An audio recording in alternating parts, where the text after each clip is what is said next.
want to make sure that I acknowledge the sponsor of the show, Tiege Hanley, because Tiege Hanley sent me this new pack. They sent me the new Tiege pack, so I just literally pulled the paper out, got it out of the mail, and I started going through it, and I got a little bit more excited than I should. You know what I'm saying? So they did send me the Tiege pack, and I don't even know what this is yet. So I'm assuming this is what you get when you first order your Tiege, and I don't know what this is. Oh, this is dope. This is absolutely dope. Is this a nail kit? Ladies, get this for the fellas. Fellas, don't wait for the ladies to get it for you. This is free. This just comes with it. 30% off your first order plus 20% off for life. Literally. Oh, snaps. I didn't know that they were sending it like this. Real talk. So this is the nail kit that they sending you. All right. So now you ain't looking like a dusty. This is a free gift straight from Tiege for the people that ordered the Tiege. They got the small one for the little hands like mine's. They got the big joints for your toenails. And then they got the joints at the bottom too. You know what I'm saying? For y'all that's a little bit more crustier than usual. All right, so that's one of the free gifts that Tiege got inside of the pack. And then, what is this? Says squeeze a quarter-size amount of Tiege Hanley body wash on the center of the wet bristles. Lather, scrub, rinse, and repeat for the perfectly satisfying wash every time. So that's inside of there also, right? Ooh, I can get my rubber ducky on right here. You know what I'm saying? So shout out to Tiege for sending me that uncomplicated skincare for men. And then what we got in here? We got the actual Tiege pack, right? So this is the normal Tiege pack, but then they gave me the supersized joint for the people. They wanted me to show the people exactly what they got when they ordered that first Tiege pack, when you're getting your 30% off your first order, and then you get your free gifts. You get 2 free gifts, and then the 20% off for life. So the 20% off for life is a new thing. And dang, I ain't even got my keys on me to open this up. Maybe I can use the little nail clipper thing. I ain't got to buy no nail clipper for my new joint downtown. And then you get all of the washes, all of the scrubs, all of the AM, the PMs, and all of that stuff. So you got the whole thing inside of there for you to make sure you take care of yourself. But you got to make sure you take care of it every day. Right? We don't want to miss days. We don't want to be looking like dusties. It does not absolve you from being able to make sure that you brush your teeth. Brush your teeth. It don't fix the teeth problem. Don't fix you ironing your clothes. Don't fix you being able to take care of your business. But it absolutely makes sure that your skin is phenomenal, even when you go in between shaves. You know what I'm saying? So shout out to Tiege Hanley. We absolutely appreciate you. Thank you for continuing to hold us down. I might do an official Tiege commercial, but I like just talking authentically to the people. I like giving the people the authentic look of what it is that you're dealing with, and I want you to hear from me personally, because anybody can do that little pitch and they can make some little videos, but very few of us can actually speak to the products of exactly what it is that you're supposed to use. So yeah, Tiege Hanley, 30% off your first order, and then 20% off for life. That's the Anton Daniels pack, 20% off for life. Using any other Tiege pack, make sure that you go ahead and let that go. And make sure you tap into the link that's in the description and take care of it, all right?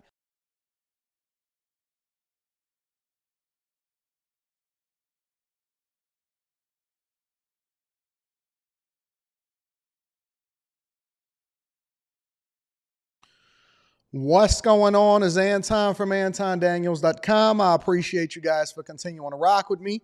Thank you for tuning in for another edition of the Millionaire Morning Show. I am your host, Anton Daniels, and I love this show. I absolutely love this show. I love what I do. I really, really do love what I do, because every time I'm able to come up with a new idea, or I get something that I think that I need to bring to fruition, I can. I can just do whatever it is that I want to do. I'm not limited by or controlled by or told to do by. I'm just able to do. And I absolutely love it. Every morning that I get on this show and I start having conversations with you guys, I'm excited. I'm absolutely excited about what it is that we got going on. So what's up to everybody in the chat? I love you guys. I appreciate y'all. Shout out to everybody that was tuned into after hours last night. And so that's kind of taking form and taking shape. You know, the interesting thing about all of this is the minute that I start to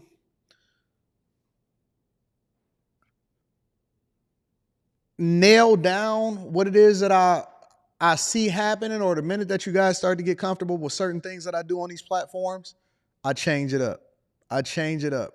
So we'll talk about that in a minute. Keisha says that's the freedom we all should strive for. Yeah, I mean, whatever it is that come to my mind is the thing that I start to implement, and that's what we start to put out. So I'll talk to y'all about that in a minute, because I just came up with a new idea probably about 15 minutes ago. And so I think that I'm going to start to implement that, but I'll tell y'all about that in a minute. First and foremost, make sure y'all support the sponsor of the show, Tiege Hanley. 40% off your first order plus 20% off for life. That's the Anton Daniels Tiege pack. You got to get that. You got to get it. If you rolling with anything other than the Tiege, then you are absolutely missing out. And if you're rolling with any other Tiege pack, except for the one that we doing over here at the Bag Chasers, we not fans of that. We're going to go ahead and keep everything in, all money in. You know what I'm saying? So shout out to Tiege Hanley. Ladies, get it for the fellas. Fellas, don't wait for the ladies to get it for you. Also, on top of that, I just uploaded the live stream from yesterday. So we did a Stock Club live stream yesterday. It was absolutely awesome. Beautiful live stream. Broke it down. For those of you that are bag chasers that actually missed it, I re-uploaded it to the Patreon today.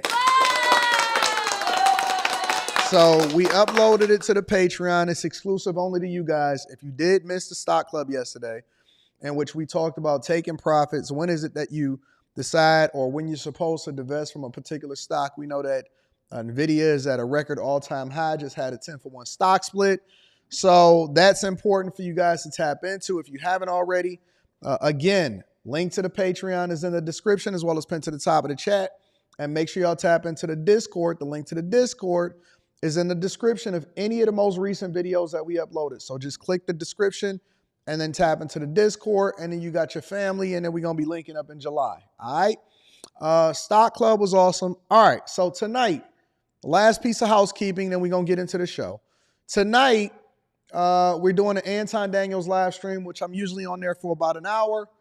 But I think, you know me, man. You know the way that my brain works.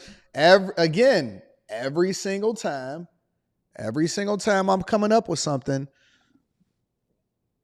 I pivot. So y'all always got to be on your square. That's another beautiful thing that comes along with being an innovator and a creator. See, a lot of people can try to duplicate and try to take your blueprint of what it is that you created and stuff like that.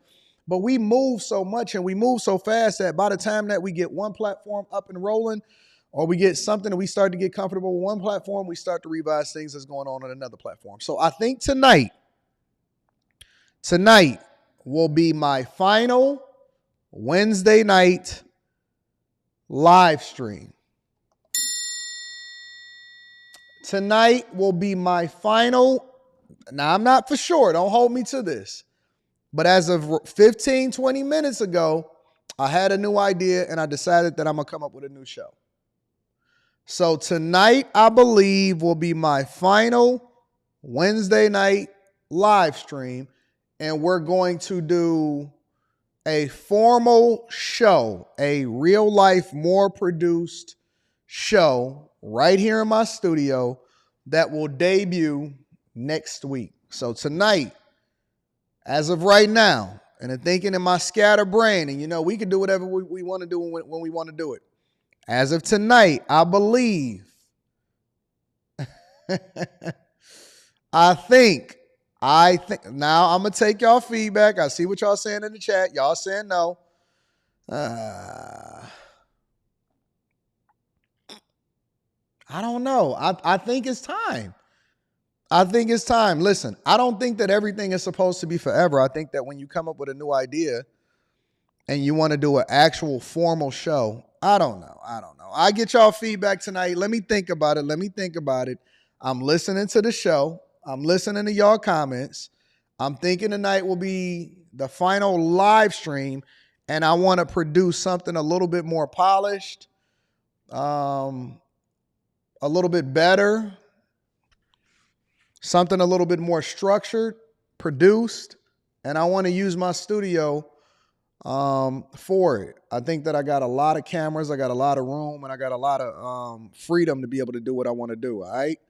So, yeah, I think I'm going to do a more produced show.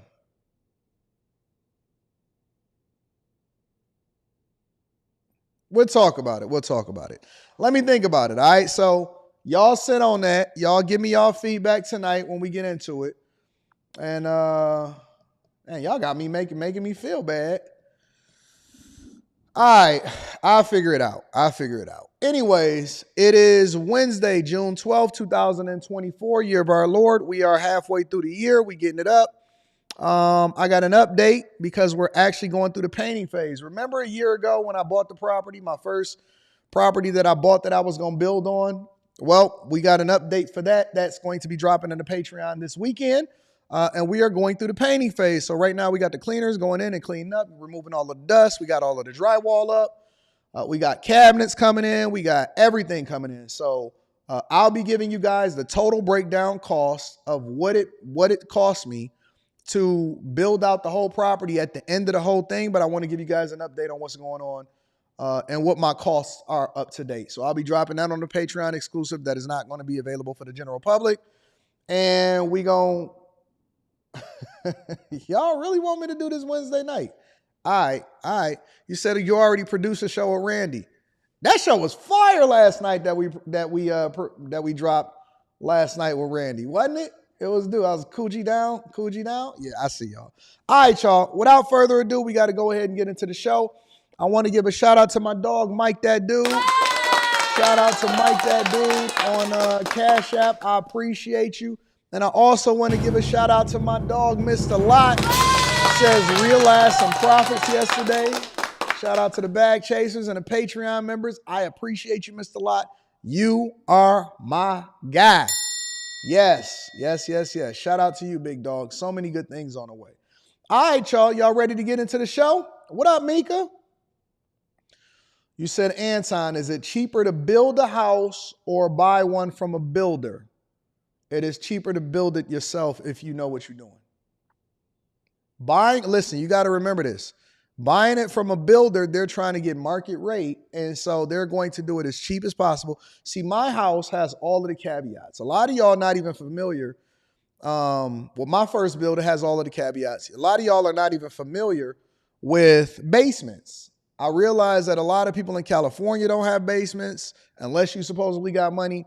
People over there in Florida and a lot of parts of Florida, y'all don't have basements. Y'all not even familiar with basements. I got finished basements. I got the best materials. I got the best framers. I got the best countertops, cabinets, everything. A lot of builders, they skirt. They don't insulate the properties the way that it's supposed to. They upcharge you for every little thing anytime you want something additional, and you're getting a cookie cutter home that's just like everybody else inside of the subdivision, and then you got to pay HOA fees. And it's a lot more to it, and I'll talk about it on the Patreon and break that down for you guys if that's what you want when I give you an update on the house build. But I think that it's not so much the price, it's more or less about a process, right? And you can get stuff done the right way. You can go out and pick the materials yourself. So it's a little bit different. So that's a really good question. I like that question, and I'll add that into the Patreon. Also want to give a shout out to my dog AL. Says, did you work out? Just finished workout number 2. How you finish workout number 2 and it's only 7:45 a.m.? Shout out to you for the super chat. How do y'all? Okay, hold on. I know y'all getting it in.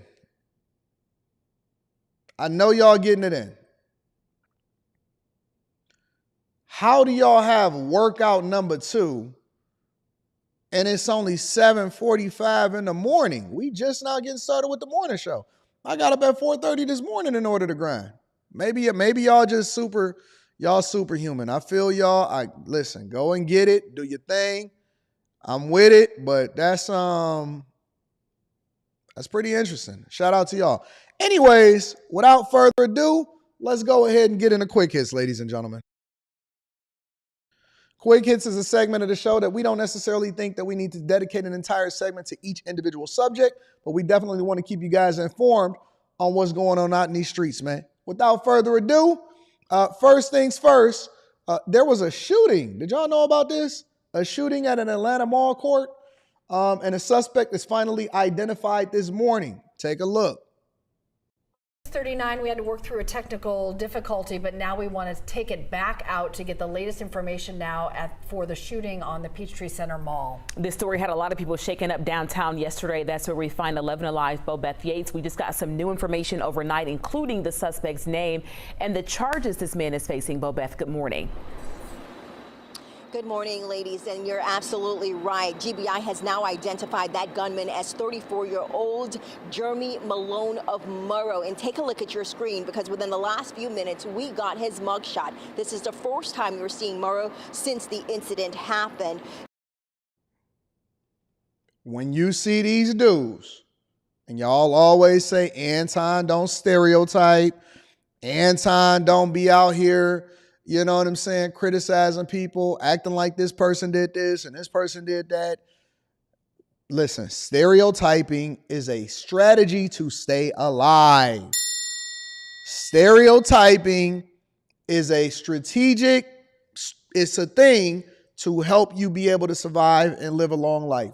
The more you start to pay attention to your surroundings and you be situationally aware, and you paying attention to who could do what, when, where, why, and how, you will live a long life. See, a lot of people criticize me and they say, Anton, I can't believe you will walk away from this confrontation. You got to stand on business. No, I got to stand on making sure that my daughter gets through college. And I got to stand on making sure that my wife got somebody to be able to come home to. I got to make sure that my employees can feed their family in the morning. I don't have time to be playing games. See, this is a strategy that older people deploy. They know when to walk away, and then they know when to stand on business. That is actually a life skill, to know that you shouldn't have to crash out and you got to pay attention to the people that don't care nothing about Why should I be willing to stand on business with somebody that don't even care about his own life? You ain't got nothing to lose. Typical, every single time. Shout out to the people down there in Atlanta. And now he was also shot. Now, since then, he has been released from the hospital and taken into custody. He's been charged with several things, including aggravated assault and possession of a firearm by a convicted felon. I'm just thankful for the very quick response of the Atlanta Police Department, as well as the Atlanta Fire Rescue Department, to be able to get there to help the wounded individuals. Atlanta Mayor Andre Dickens is celebrating the quick response of first responders after police say 34-year-old Jeremy Malone got into a fight with another man and pulled out a gun and shot him. He then went inside the food court area of the mall and continued to cause havoc. And that perpetrator continued on to shoot two others that were in the food court. Injured is a 47-year-old male from Grayson, Georgia, a 69-year-old female from East Point, and a 70-year-old female from Atlanta. This dude is shooting listen, everybody that got shot by mistake was a 69-year-old man and a 70-year-old man. Everybody that got shot was above the age of 46. A 70-year-old woman from Atlanta, a 69-year-old man. Come on, man. This dude was in there letting loose, bullets flying everywhere, tearing up the city, giving Atlanta another bad reputation. And you think that I'm about to be surrounding myself with these man, get out of here with that, bro. That's crazy. And before Malone could injure anyone else, officials say an off-duty police officer working a security detail at the mall stepped in to defuse the situation and shot the suspect, who officials say has a long criminal history. Now, the person that we have in custody is a convicted felon. He has served prison time for an armed robbery, and he has 11 previous arrest cycles. This is an individual that should never have been possessing a gun. Jesus. An individual that should never have placed this community in harm, but that an officer of this department was able to stop that. And now that officer is being hailed a hero. He was there, he was on the scene, he was focused, he kept his mind about him, and he was able to bring safety to all these people that were in that food court. Now, again, 4 people were shot in this incident, including the suspect. All are expected to survive. Now, in the overnight hours, the suspect was released from the hospital and taken into custody. He's been booked on several charges, including aggravated assault and possession of a firearm by a convicted felon. Dude should never get out of jail at this point in his life. He should spend the rest of his life in prison. I'm an advocate for that. he should spend the rest of his life in prison. If you've been arrested 11 times, you got felonies, you shouldn't even be in possession of the gun, and you walking around getting into fights, I don't even know how y'all be getting out of jail with all of this stuff on y'all rap sheet. Anyways, neither here nor there. The Bean in Chicago is still closed for you guys that are going to make a summer trek. I know the kids are out of school, and this is an explanation as to why. And the Bean, one of Chicago's most iconic tourist attractions, has been closed since last summer. Now, a common question among tourists is, when will the Bean reopen? Charlie Wojciechowski set out for some answers. At Millennium Park this afternoon, you might have to climb the sign to get a good shot of Chicago's beloved Bean. I've been here before, so it's okay, but it is a little disappointing I think a lot of people like to come and take pictures and just check it out, and I'm sure it is disappointing for a lot of people. And Abby Perkins is not alone. We're from Omaha, so we decided to come on vacation and yeah, a little bit, but I mean, it happens. It's okay. Essentially, the Bean, the 66-foot-long, 33-foot-high public sculpture officially known as Cloud Gate, is closed for repairs and has been since late last year. The city says it is... Hey, hold on. Homie is chilling over there, right? There's no sense of... Yo, China is building whole cities, putting together entire bridges in less than a couple months. And this is what you get from our unionized workers. And they feeling real comfortable. He had a beer before he came into work today. It took him 2 days to set up his equipment before he can get a saw cut. And he's nice and chilling and relaxing and having a good time. And he's working and he got a good view of the Bean, and he messing up the money over there in Chicago. Messing up the money over there in Chicago. Man, let me tell you something, bro. These dudes be chilling, lazy. And then they be like, oh my God, we got laid off. Or we gonna get to them layoff videos later on today.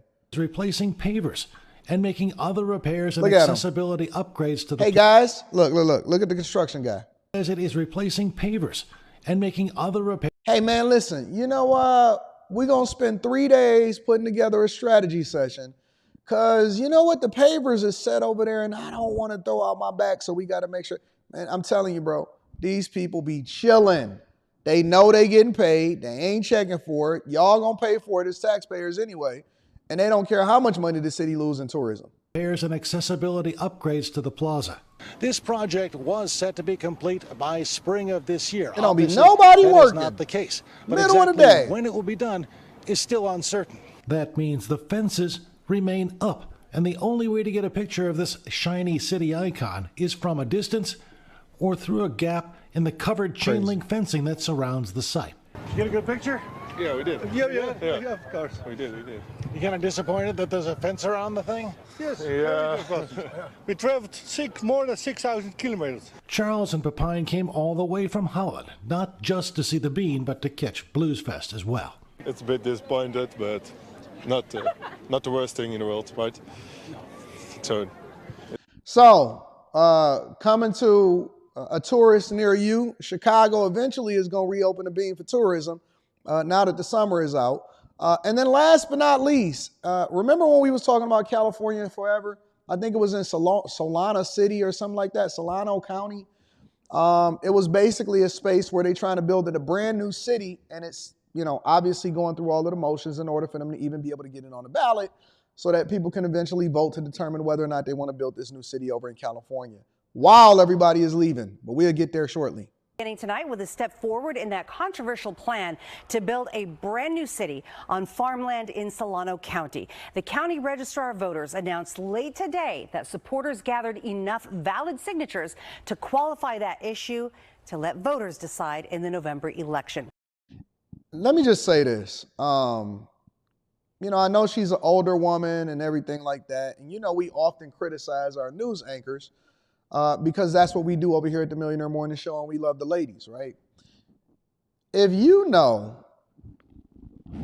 know, and I understand if like you a new news anchor or you just got there or whatever, but if you're a seasoned news anchor and you know you have to be on camera every single day, meaning that you got to do full body shots because you're going to be talking back and forth, it seemed like you would take it more seriously as far as making sure that you are 100% in the best shape possible.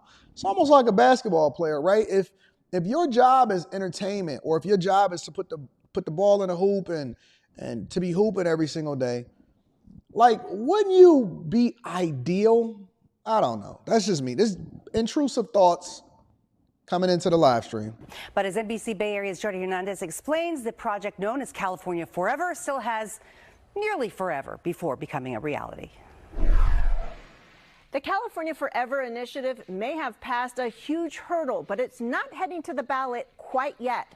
The county Register of Voters will now send the results of its random sample to the County Board of Supervisors, which is expected to order an impact report before placing it on the ballot, where many say it faces an uphill battle. I once read that sticking your hands in the ground is like shaking hands with your ancestors. Hey, people just be saying anything, bro. Real talk. People literally just be saying anything. Yo, I once read that sticking your hands in the ground is like shaking hands with your ancestors. Man, shut up. Girl, if you don't go ahead and sell that farmland so that they can go ahead and build these cities and then run up the taxes so they can run more people out of California, people just be saying anything, man. 76-year-old Kathy Threlfall says her connection with her family's 243 acres is deep. My great-grandmother and great-grandfather. Her great-grandparents were once sharecroppers on the land, and it's felt like home all her life. It's the story of my life. You turn off the highway and you relax. You have this feeling of letting go of a lot of hustle and bustle. That's why Threlfall has refused to sell her property to California Forever, the group of investors who hope to build a brand new city in Threlfall's rural Solano County neighborhood. I'm pretty skeptical. I think it's really easy to say no to anything, but the reality is that we've spent the last 20 years saying no to everything in Solano County and in California, and it's gotten us nowhere. Being secret about what they were doing. While the opposition is vocal, California Forever CEO Jan Schermak says he's confident his plan will succeed. He says prospective employers have signed letters of intent to build there, and says they'll soon be unveiling plans addressing concerns about water and transportation. I'm going to be honest with y'all. I don't really think that we need another city that's built from the ground up. I just don't. I think that if you are a legislator, I don't think that we should be taking more farmland in order to build more cities. I think that we have so many different places and so many different cities, especially in California, that we need to repurpose, and so many different buildings and things like that we need to repurpose before we start to build more stuff. I'm not a fan of it. I don't agree with it. I'm not a Californian, so it doesn't really matter to me. But I don't know. I just think that us tearing more stuff down, maybe I am becoming more earthy. You know what? When I get out of here today, I'm going to go outside on this grass, and then I'm going to dig a hole, and I'm going to put my hands in the ground in order to reconnect with my ancestors. I'm going to go get me some Jesus sandals, get me some linen pants. It is the summertime. Get in touch with my chakras, and start to hug some trees so that I can become one with the earth. Because I don't know, man. It just seems like we just doing too much instead of using the thing that we already got and fixing that. I don't know, man. It's just, California is trash. There's so many different trash places that you can look at in California. It's like, why build more and take over more farmland when we need to fix what it is that we already got? I don't know. It's got to be another agenda behind this. But ladies and gentlemen, that is your quick hits. All right. Let me read this super chat really quickly, and then we're going to go ahead and get started with the show. A.R. Smitty says, bro, look like a bed bug. Talking about the dude that was robbing in Atlanta. Stay away from these Pookies, man. And not Pookie's friend Ray Ray that's in the chat, but stay away from these other Pookies, all right? All right, y'all. Let's go ahead and get started with the show. First things first. More people are exiting. And I'm starting to become more and more interested in what's happening in California than Chicago, to be honest with y'all. I had a coaching call that I did yesterday. And I was breaking down, and I was having a conversation with somebody that was over in California. And we were going through the pros and the cons because they were a real estate investor, and they were breaking down to me all of the barriers and the issues that come along with being a business owner in California. I was talking to him and I was talking to him and his wife. Shout out to y'all. I appreciate y'all for rocking out with me. And we was looking at prospective investments outside of California. And they were saying, yo, Anton, I got like 13 doors or something like that. And he said, we stressed out. We are stressed out. They said, we are the conservatives. We are some of the conservatives that are over in California. And he said, let me tell you something. I own 13 properties, 13 doors. They said nobody pays rent. So few people pay rent over in California because the laws protecting people that are basically squatting in properties are insane. The laws protecting people over in California are absolutely insane. They said they could tear your junk up and you can't even go in there and do nothing about it. They said very, very, very rarely, they said you are hard pressed to find the right person to actually do the right thing when they renting out your property and to actually pay their bill over in California. I said, is it that bad? They said, it's that bad. It is horrible. Now, I know over there in Arkansas, Alabama, you don't pay rent, they're going to have you out of there in 2 weeks. You know what I'm saying? They don't play no games. But they said it's basically becoming unlivable. It's becoming unaffordable. They said the property taxes continue to skyrocket, which basically adds over $1,000. They said one property in particular was adding an additional $1,000 a month, while the insurance companies was actually looking to drop some of the properties because a lot of insurance companies are pulling out of California. It's bad. It's bad. Me personally, I would never, under any circumstance, buy something in California or do business in that city. But let's break it down from a C student's perspective. Well, California is seeing some of the highest numbers of people moving out of the state. 7 of the 20 cities named highest number of move-outs were in the Golden State, according to POTS moving and storage data. Fox 26 reporter Sophia Lesios explains exactly why people are packing their... Okay, so hold on. I'm gonna get to the story. Remember what I just said about the news anchors and stuff like that? Come on, y'all. Bags and leaving. Sophia, what did you find out? Liz and Monty, plain and simple, people can't afford to live here anymore. What I just said, listen. And again, forgive me. I know that this is the Millionaire Morning Show. I know we want to get our $30 million, all of that. I just said in the last segment when we was doing quick hits, and the lady that was in the red wasn't even that bad. But I just said, listen, if you know that you are going to be a news anchor and you are going to be on Fox, one of the Fox billion stations that they have all across the nation, and you are going to be doing a review, Jesus Christ. What y'all eating over there in California Republic? I just said it. I said, yo, ladies, if you know that you're going to be on the news and they on a regular basis, hey, Cindy, we're going to be doing a full-length segment today. The producers told you, and you know you bloated. I'm going to use the nice word. You know you bloated for the day. Keep on saying, ooh, it's what I ate. You think? This is the type of woman, and I said it, Jesus, y'all about to have me going on in the Anton Daniels channel live streams on Monday night. This is the type of woman, and I said it the other day. I said, I'm not going to go there. God, but we talking about California. Let's just get on. California's rent is 47% higher than the national average. I did speak to one man who says that he's much happier now that he did leave built the like state. the Michelin Man. Built just like the Michelin Man. No, listen, don't sit here and tell me not to say what it is that I say. I give credit where credit is due. When we see these beautiful ladies that be coming on these live streams, like, oh, look at that one over in New York. I see you, Mew, go out there working. Dang, them ladies over there in California.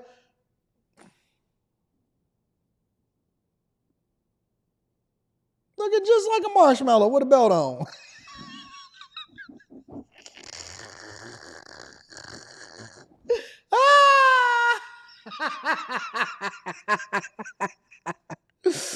All right, y'all. Let's focus. Let's focus. California is known for many things, including beautiful scenery, Hollywood's most famous, and being expensive. According to Rent Cafe, the average rent in the U.S. is around $1,700 for a 900 square foot apartment. In California, the average rent is almost double that at $2,500 for an apartment. 900 square foot apartment, y'all basically doubling the cost of being able to live in, and most people ain't even paying their apartments. Around the same size. That's why Pods Moving and Storage Company says many people are choosing to leave the state altogether. I can't even begin to tell you how much happier I am in Florida than California. Terry Gilliam says he left California 3 years ago after living in the Bay Area for 35 years. It was the cost of living in the politics, traffic, homelessness, crime, everything that has gotten worse and worse over California. And the solutions that they proposed only made things worse. He even started 2 Facebook groups called Leaving California and Life After California. Jesus. As a way to connect with Got others. 184,000 members. He says most people are saying rents are astronomical in California. So it's not just buying a house, it's renting a house. So there's a huge shortage of housing. And then really it's the domino effect. And it gets to where you get the straw that breaks the camel's back. home values in California have increased 6.4% in the last year, according to Zillow, making the median price of a single-family home in the Golden State over $900,000, according to California Association of Realtors. The U.S. Census Bureau reports the average cost of a home in the U.S. is $495,000. That is so unreasonable to me. It just blows my mind that the average, that means right there in the middle, that the average home cost in America is $495,000. And I'm sure it's much, much higher over there in California. And part of it is that you're paying for the soil. That just blows my mind. This place is basically becoming unlivable, man. Another contributing factor driving people to leave is crime. You know, the whole shoplifting thing, if you only steal up to $950, it's not really a crime, it's a ticket. It's insanity. It's insanity. And people want to come to places like who can afford a $500,000 house where law and order rules. For 3 years since 2020, California's population was declining, but it is important to note that new data released by California Department of Finance says that the population increased 67,000 people last year. This is the first time since 2020 the state has seen a net increase. Liz Monty. Hey, just like we talk about women in relationships, you go where you celebrate it, not where you tolerate it. Go where you celebrate it, not where you tolerate it. I know a lot of y'all keep trying to stay in California because you like, yo, you know what I'm saying? The weather is all awesome and stuff like that. In reality, that's not for you. It just absolutely is not for you. Sometimes you got to make the sacrifice and you got to go and get you a fatback. You know what I'm saying? Shout out to her. Shout out to Sophia. Sometimes you got to go where they celebrate you and not where they tolerate you. It's some states that's going to welcome you. It's states that actually pay you to live there and it's jobs plentiful. Ain't no jobs in California. Ain't no money to be made. Ain't no real estate to be able to buy. It's absolutely a desert when it comes to opportunity and growth. And the only reason that y'all be out there is for the weather. But that California sunshine, so you willing to overpay in your taxes and your housing and your property taxes in order to go over there and live in California? Man, you can forget it. Meanwhile, on the flip side of that, though, it's so interesting because the state is now building and they dedicating themselves to building a $165 million luxury high-rise for the homeless people. How stupid is this state? So Los Angeles is set to open what could be the world's fanciest homeless shelter, and it's costing taxpayers. The 19-story apartment complex in Skid Row cost $165 million to build, or almost $600,000 per unit. Joining us is one taxpayer and LA business owner, Paul. $600,000 per apartment that you are getting no return on, and y'all still gonna have to make sure that you put money into in order to make sure it's taken care of and staffed. Jesus Christ. Gravano. So, Paul, look, everybody wants to help the homeless, get them off the street, but it doesn't seem like there's a money issue. There's a will. What is your thought about this program? Oh, it certainly isn't. Good morning, Lawrence. Good morning. It certainly isn't a money issue. This building is being built through what's known as Measure H, it's maybe 6 years old now, which was a bond measure to raise $3.75 billion over 10 years. It was combined with a county measure called the city one is HHH, and it was combined with a county measure called H, which was another $3.75 billion, 0.5% sales tax increase in the county. Combined is $7.5 billion over 10 years. They're going to tax y'all to death. If you do that math, that's $2 million a day for 10 years. And that's just those two measures. Maxine Waters is in Congress right now, and I don't have the numbers, but she's got two resolutions pimping for $150 billion for homeless and $100 billion for housing for 5 major cities around the country: Los Angeles, San Francisco, Denver, so on and so forth. So it is not a money issue. I think what they're doing is artificially maintaining these monstrously high numbers. This is Maxine Waters, ladies and gentlemen. This is the person, 100-year-old Maxine Waters. Actually, not 100. Did y'all know that Maxine Waters was born in 1938? Maxine Waters is 85 years old, born in 1938 in St. Louis. Y'all have voted Maxine Waters in the Congress.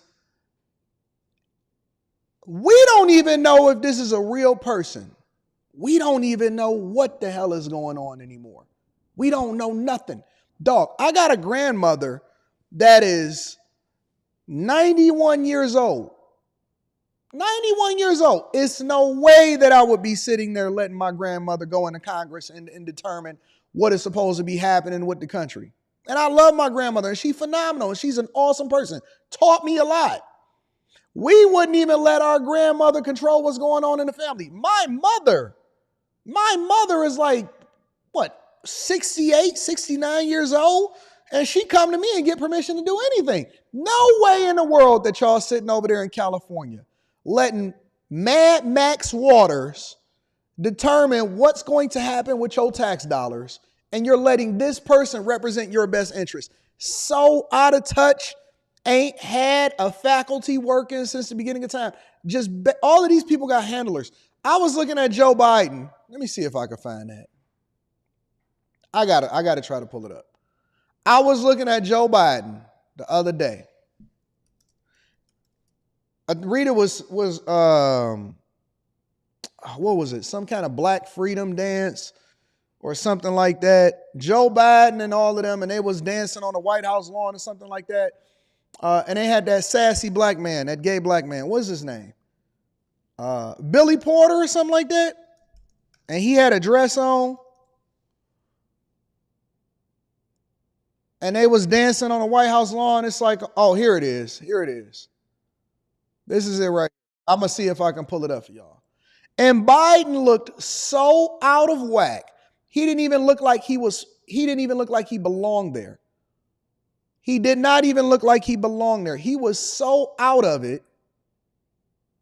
Take a look at this video. Joe Biden appears to freeze on viral. Actually, and you can kind of to do this, right? Colby White House, and he was. Look at this guy. Look at Billy Porter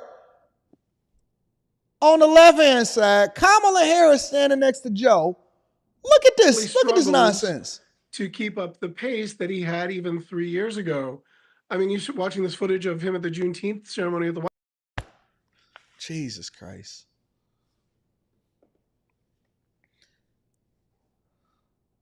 This is America. This is a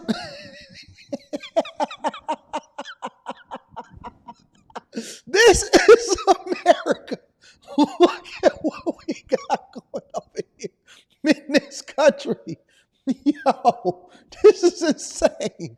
Look, dog, I kid you not. Rita was like, Anton, look at this video. I said, what in the Juneteenth is happening on the White House lawn in Washington, D.C.? I know Vladimir Putin is over there looking at us like, yeah, we ain't worried about it. We ain't worried about it. He over there getting his hand kissed by Billy Porter. Billy Porter was just less than a year ago talking about how he was getting his home foreclosed on, and he's over there shimmering on the White House lawn, kissing Biden on the hand for a Juneteenth celebration. Bro, you cannot make this up, bro. You cannot make this up. And this is why they don't want to give me my $30 million in order to have my own show on a major network. Real talk.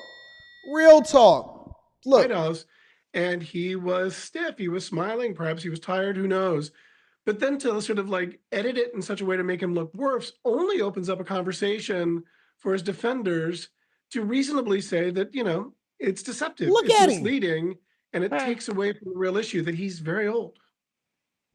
All right, there's a ... to this, right? Is we're always warned, deep fakes are coming, misinformation, disinformation. This is insane, bro. This is absolutely insane. No way in the world are y'all going to have this guy running our country for another 4 years?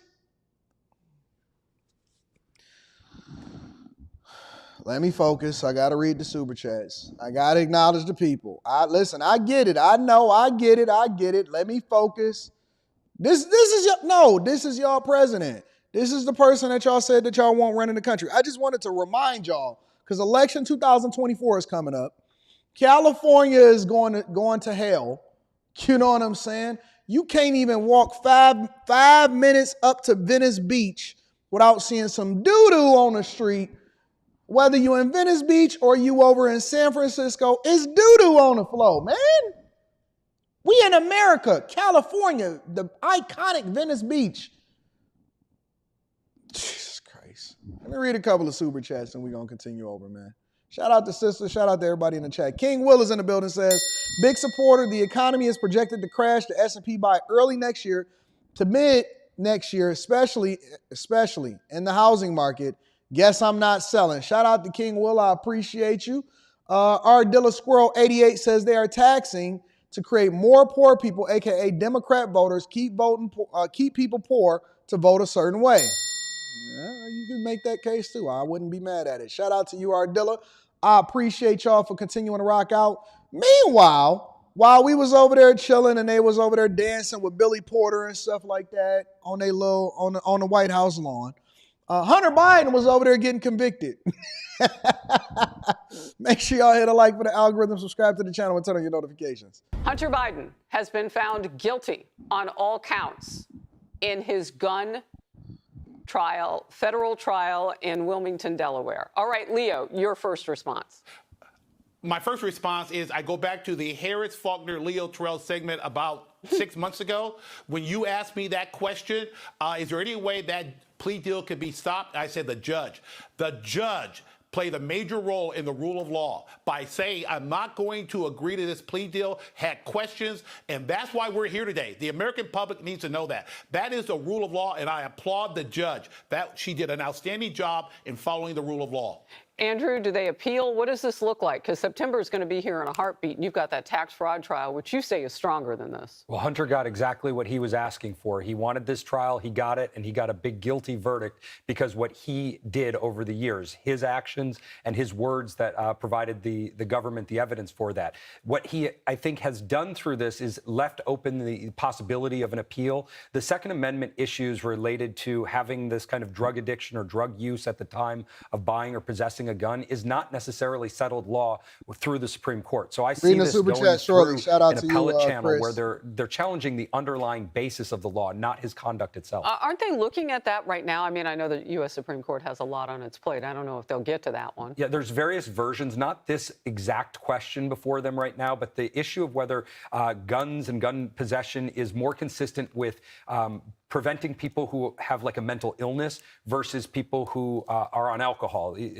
Alcohol itself, typically not something that prohibits gun possession or ownership, but mental illness may be. So the Supreme Court is looking deep into exactly when the Second Amendment can be essentially revoked from an individual with regard to their mental condition or the substances that they use. Jonathan Turley, if you're still with us, I'm going to ask you about what this does overall to the tenor in the United States. I mean, this case was very different than how former President Trump was treated in a lot of different ways. Two different cases, so we can understand some of it, but not all of it. He's still under a gag order. Well, this was a very fair judge, in my view. She ruled for the defense and for the prosecutors on different issues. She went right down the middle of the road. And I think in the end, justice was done here. This jury was able to overcome a nullification strategy.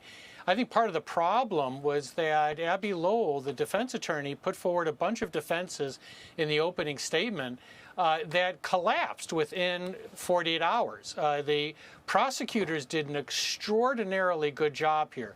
They were focused, they were disciplined, and they methodically took apart each of these defenses in front of the jury. And when you pursue a nullification strategy, it can go too far sometimes. It can make the jury feel like they're being treated as chumps. And I think that here the jury followed their instructions. Jonathan, excuse me, we're seeing the First Lady Jill Biden walk into the courthouse.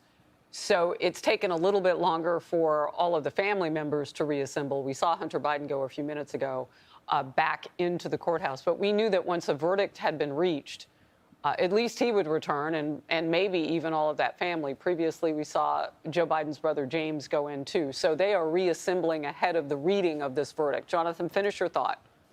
I don't think that this has anything to do with anything. And I actually seen Trump's reaction in which he said that this was all really just a distraction. The reality is that his father is still the president of the United States of America. His father is still the president of the United States of the Americas. What does that mean? Everything. When your father is the most powerful man in office in the country, their objective is just to get Joe reelected. Let me say that again. Their objective is just to get Joe reelected. Man, let me tell you something, bro. In my opinion, I don't believe he's going to do 1 year in prison. No way, no how. You cannot convince me, not even for a moment, that this is not just a distraction or a more elaborate plan, because the justice system, especially when it comes to major politicians, are a joke. Well, you know, that was an interesting moment to have the First Lady come in, because I'm sure the prosecutors were not happy with having this array of Biden family members, very famous figures, behind Hunter. It reminded this jury that this is Biden town. You know, this is Wilmington. This is where the Bidens reside. And it says a lot about the jurors that they overcame that. There was obvious sympathy for the defendant. I had sympathy for the defendant. When you hear didn't even show no emotion. Struggle with drugs, you can't be anything but empathetic. But there was also an unavoidable series of criminal acts in all of this. And by saying things like he might not have checked the box, or he had a moment of sobriety, or maybe he was just using alcohol, really, I think, might have insulted some of the jurors. The way that Lowell made it sound is that the question meant, are you doing drugs while you're purchasing this weapon? While you fill out the form. He narrowed it so much. Right. And what the witnesses told, right down to his ex-girlfriend, who was the wife, now widow, of his brother Beau, was just how excited. What? Hold on, I didn't know that. Let me revise that. Was that a true statement? Ex-girlfriend, who was the right, and what the witnesses told, right down to his ex-girlfriend, who was ex-girlfriend, the wife, now widow, of his brother Beau. Wait a minute. Let me get some pause up in it. Ex-girlfriend is the former wife, now widow, of the brother Bo. Did y'all know this? Look, I be paying so much attention to the money that I don't even be knowing what the heck be going on. They passing around widows, ex-girlfriends over to be wives, then turn into widows. Yo, I did not know that. I did not know that he dated the widow of his brother, Connie. Whoa! Whoa! Where have I been? Yo, the cocaine is running freely. What the heck? What have I been on? That's news to me, Connie. Connie, I am out of the loop. I did not know that they both had bust down the same chick. Chris Brown and Drake would have been fighting about that, throwing bottles inside of the club. For sure, for sure. Chris Brown and Drake would have had a shootout for that. Somebody was going to catch a body, but I didn't know that. I didn't know that. Anyways, let's continue. Trump reacts to this conviction, calls it a distraction. How is the verdict playing politically? I know there have been some statements. I want to make sure that we get it from all angles, just not from Fox News. We want to go over to NBC News also. About. We are getting more and more reaction on this, Lester, as the hours and the minutes have passed since that verdict came down. Notably, of course, from former President Trump, Hunter Biden's father's political opponent in the November election here. And the Trump campaign is railing against what they see as essentially an investigation that did not go far enough, saying it is nothing more than a distraction from what they describe as the real crimes of the so-called, again, their words, Biden crime family here, saying that this all comes down to November 5th. That, of course, is Election Day. We have also heard from the Republican head of the Oversight Committee in Congress, Congressman Comer, who says that while this is an important step, essentially, it still does not go far enough. And that seems to be so far the theme, based on even my phone conversations with some Republican strategists in the last maybe hour since we last spoke, when this conviction came in here, Lester. I would say a couple of things here. First of all, there is a world in which, for perhaps some persuadable voters, when former President Trump rails against the weaponization of the Justice Department against him, there could be an argument, right, that somebody could make to themselves that Hunter Biden, the president's son, was just convicted by that same Justice Department here on felony counts. The other side of the coin here is that for Democrats railing against a convicted felon, as they describe him, and former President Trump, who, of course, has been found guilty on those felony counts, now you have the president's son also convicted on felonies. All of this said, though, Lester, stepping back, big picture, one thing I've heard in some of my conversations in the last little bit is a huge question mark on whether this is actually going to move voters. In other words, this may be a data point that people are aware of, that they understand, that they know that Hunter Biden has been now convicted on these charges.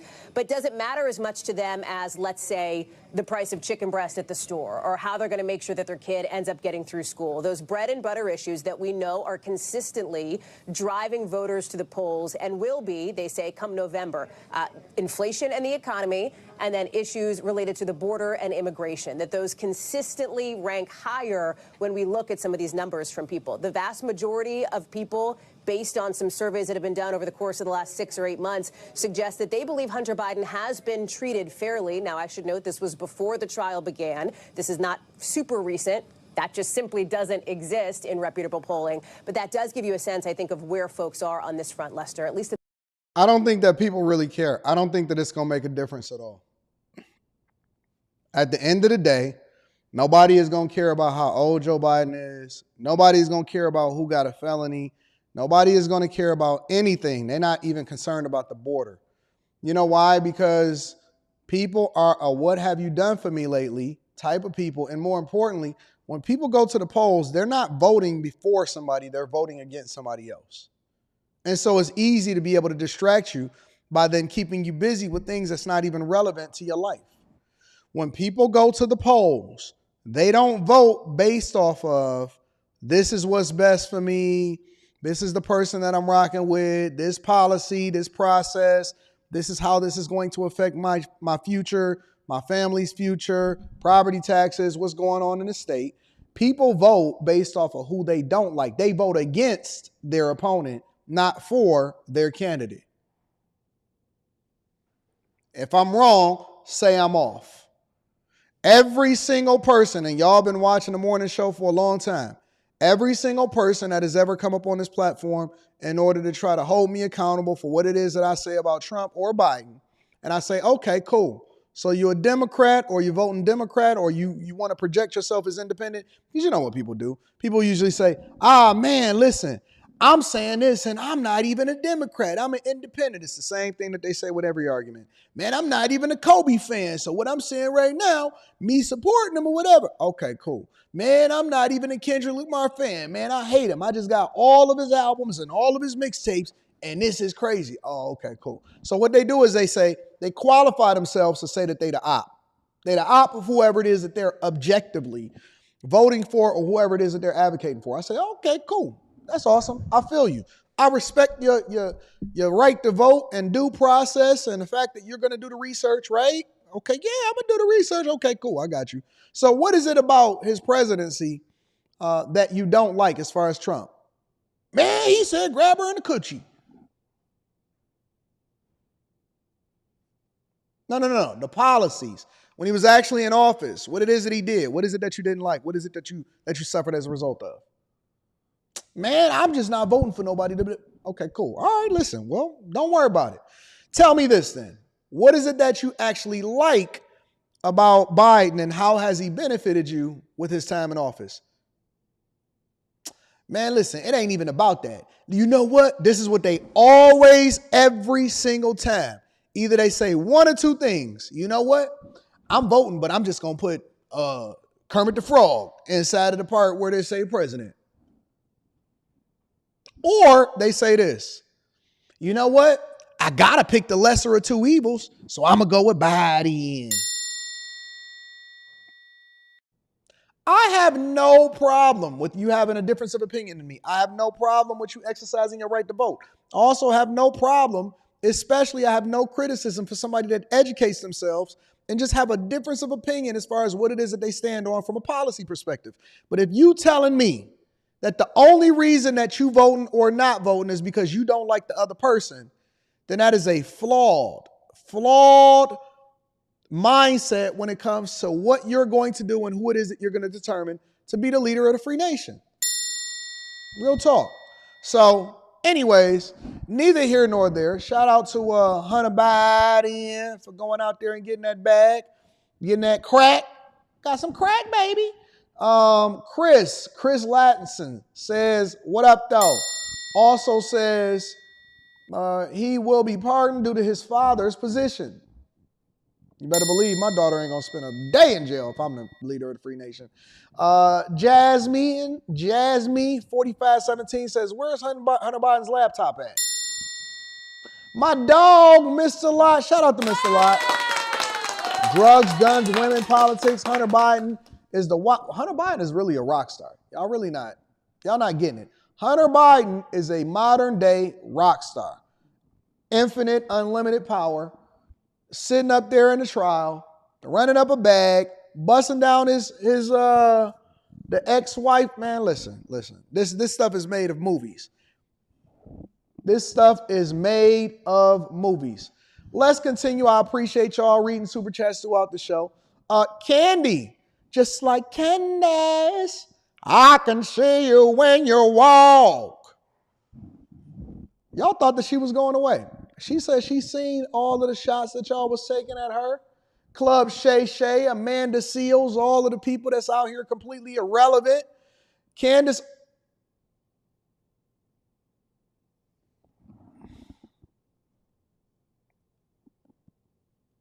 I don't like that. Let me see if I can fix that.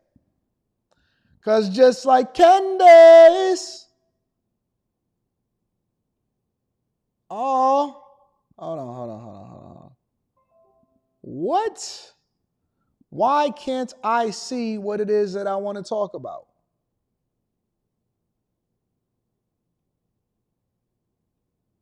Hold on, let me see if I can figure this out, y'all.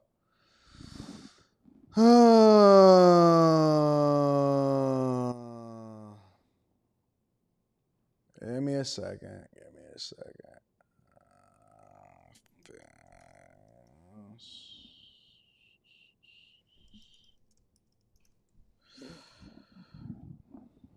I wasn't happy about that.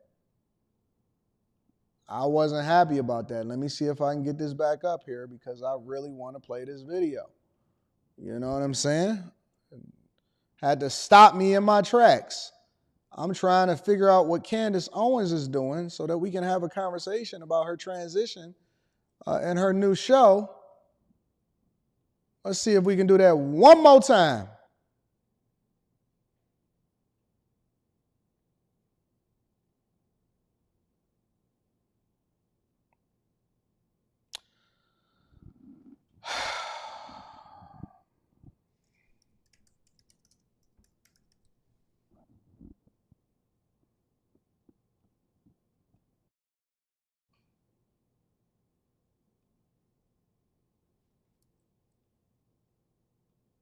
Let's do that one more time.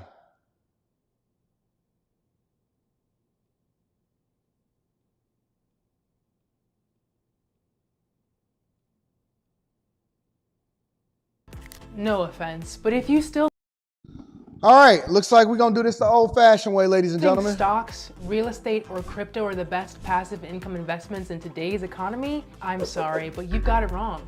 There's a little known trend to track. Yes, ladies and gentlemen, we are finally back. Yes, I am genuinely so excited. I can't even tell you guys how excited the entire world is listening. I kind of am just like, hey, oh my gosh, did you see this? This is crazy. Oh, I just read this crazy book. Oh my gosh, what does this mean about our government? It's corrupt. It's like talking to my family on the phone. And then we kind of sort of find out that the entire world is listening when all of these hit pieces are being written about me. And I'm like, oh, we're basically being spied on. Why is somebody listening to our private conversations? So yeah, when I found out really kind of sort of definitely with the rest of the world that my show had been rather unceremoniously canceled, it was upsetting. It sort of felt like you're talking on those old school cord phones late into the night and like your parents are sleeping and then you think they're sleeping. And then suddenly your mom picks up and she's like, yeah, this conversation is ending right now and you're grounded for 2 weeks. It's over. Deeply, deeply upsetting. Can you imagine? Now remember, guys, that I personally, see, I'm going to bring myself to the front of the congregation. I actually had a deep level of respect for Ben Shapiro when I first really started discovering Ben Shapiro, largely because Ben Shapiro was supposed to be a great debater and a person that is objectively conservative, meaning that he removes his feelings and his personal convictions out of the equation in order to make a decision or to determine whether or not we're going in this particular direction until it started hitting them where it hurts. And it's the same thing that it comes to black people. Let me tell you something, bro. No matter what it is that you say, no matter how it is that you say it, everybody is the same. Some of us just have completely different circumstances that brings it out differently. So, for example, when you take somebody like a Ben Shapiro, ultimately, he got into his feelings. He got into his feelings in order to make a decision to ultimately axe Candace Owens based off of the fact that she started having conversations, not convictions, not racist, not anti-Semitic, conversations holding people accountable that were Jewish. That's what it came down to. Had nothing to do with her performance, had nothing to do with her numbers, had nothing to do with her perspective towards Trump or conservatism, being a conservative or anything like that. They asked her ultimately because she had a perspective towards somebody in the Jewish community. And how is that any different from black people or white people? As a matter of fact, I would even give white people a lot of credit right now because white people have been trying to get into the good graces of black people for so long that they was willing to overwhelmingly march during Black Lives Matters at a time that we know was a Marxist organization. They was willing to put their lives on the line in order to march for black people in order to try to get in our good graces. White people is so funny to me. White people are the most hilarious group of people that I've ever seen in my life. Instead of them standing on the fact that they won, y'all won, at least over in this country. You won. Listen, the people of today are so soft The white people of yesteryear, they was giving up chicken pox. They was wiping out the whole country. They was taking over. They was having the Indians teach them how to farm and then going there and moving them over into desolate land and saying, yeah, you can have that land. We're going to annex you over there. We just don't feel like having no more war and having no more people, no casualties on our side. And we're going to bring these black people over here and we're going to make sure that we take care of business on that front too. The ancestors, the white people of old, these new white people, these new Caucasians, y'all let Umar Johnson talk about y'all. Y'all let Malcolm X talk about y'all. Y'all let these people come in with size 12 shoes and tell winners how it is that they're supposed to be redistributing wealth over to the losers. And when I say the losers, I'm talking about the people that were colonized, the people whose land was taken over. They went over here and came in with size 12 shoes, took their women, took their money, took their land, took their resources, said that we're going to rebrand this whole country. This is the United States of the Americas. And then they children came in and said, oh my God, oh God, we got to make sure that we acquiesce over Black Lives Matters. What kind of winners are y'all? This is a different type of generation. And so when you see this type of thing happen, you know what I'm saying? Because they were the ultimate capitalists. When you see these type of things happen, it gives me pause because I'm always trying to figure out, where did they learn this from? They certainly didn't learn it from their ancestors because their ancestors was about business. Calvin Candy, Candyland. Because Calvin Candy was going to make you shake his hand after he beat you. You know what I'm saying? Was going to make you shake his hand after he beat you. Now we got these people all in their emotions. Candace Owens is more stoic and not in her emotions and being able to make a decision than Ben Shapiro. Who'd have ever thunk it? Who would have ever thunk it? Unreal. And I think also something that was strange is that when most people leave their jobs, they just sort of leave their jobs. It doesn't really become this global news story where everybody feels like they have to comment. Yeah, a worldwide Twitter trend for an entire week. Crazy. And I want to say this. I genuinely, my entire life, I believe that you should always aim to split amicably, whether that's in a relationship, whether you're in the midst of a divorce, which I hope never happens, or whether it's just leaving a job. I mean, why? Let me tell you how ignorant these people are, like some of the people in the chat. Y'all completely missed the entire point of what it is that I just said. You missed the entire point. You idiot. You dummies. You dummies. You idiots inside of the chat missed the entire point of what it is that I just communicated to you. I'm communicating to you a mindset that it takes in order for you to be successful in whatever it is that you're doing, including winning. The mindset that you have to operate purely as a monster and in your masculinity with no reserve and no regard for human life in order to win. It's a mindset that forces you or allows for you to be able to colonize because you basically got to be a monster. You got to be a terrorist in order to take over and do certain things. And then translating that into today, that the people are so soft and their ultimate ancestors or the people that came, their offspring is so soft that they're willing to acquiesce over to the thing that you sacrifice for. You sacrifice your morals, your character, your compass in order to do something. And then everybody is so soft that they now living in their femininity and they can't even make a decision based off of what's best for themselves or what's best for their family. But you so caught up in the whole blackety black that you can't even, you miss it. You miss the forest because you can't see past the trees. You're an idiot. You're an idiot. You're a dummy. Instead of you learning and understanding from the mistakes of the people of the past, you sit there and you try to ignore history in order to make yourself feel better. You soft. You just like them. You just like the people that's marching today. You soft. Listen, before we get into this Candace things, you ain't never gonna get no reparations. You know why? Because you soft. And whenever you got to beg somebody for something, you ain't never getting nothing because you unwilling to sacrifice in the way that they were in order to take over. We ain't got, listen, they going to give you crumbs. They going to give you crumbs from Longshank's table. They're going to give you $25,000 here, $5,000 there. Let me go ahead and forgive your student loans. Here's some social services. You ain't never got to worry about getting no reparations. You know why? Because you weak. And the only thing you ever going to do is violence and crime against the people that look like you, not the people that actually took it from you. You weak. You a sucker. You asking and you begging somebody to give you something and you the loser. You ain't never got to worry about it. I see you soft inside of the chat. Candace Owens got more balls than you do. You're not listening to the message to better understand exactly how they was able to move in order to be able to take over this country in the first place.